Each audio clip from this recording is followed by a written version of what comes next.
অনেক জার্নি করার পরে আমরা কাঙ্ক্ষিত স্থানে পৌঁছালাম। দেখা পেলাম সেই ছোট্ট কুইনটাকে, যাকে দেখার জন্য আমরা এত দূর থেকে পাড়ি দিয়ে এসেছি।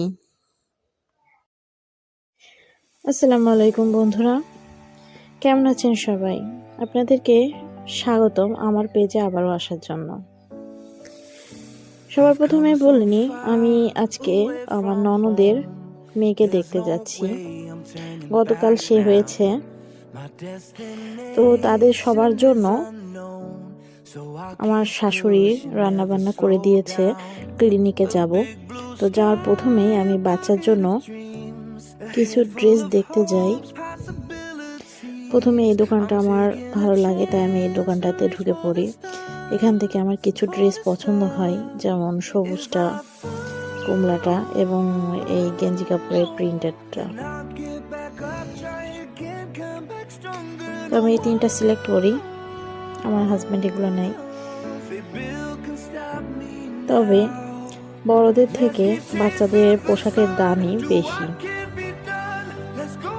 যাই হোক, আমি এখান থেকে আমার হাজব্যান্ড ওই তিনটা পোশাক নিয়ে নিল। এখন আমরা যাচ্ছি ফল কিনতে।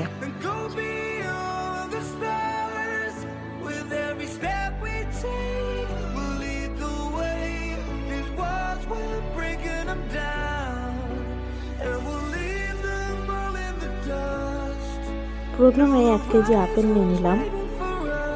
তারপর আমার হাজব্যান্ড জিজ্ঞাসা করছিল যে আর কি নেওয়া যায়, তো আমি বললাম মালটা নাও, কারণ আমার হাজব্যান্ড চাইছিল যে বেদানা নিতে, কিন্তু বেদানা ওখানে ছিল না। আর সাথে পানি নিয়ে নিই, পানি হিসেবে 7 আপ নিয়ে নিই। সো সবকিছু কেনা শেষ, এখন আমরা খাবার নিয়ে এবং সবকিছু নিয়ে ক্লিনিকে যাচ্ছি। ক্লিনিকে যেতে যেতে হঠাৎ করে রাস্তায় জ্যাম বেঁধে গেল।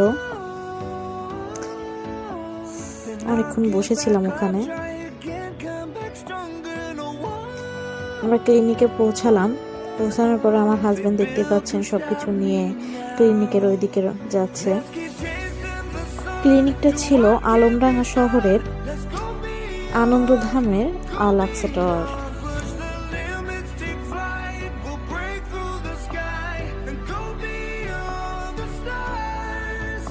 আমার ননদ ছিল 3 তলাতে, তো আমরা ভিতরে ঢুকছিলাম।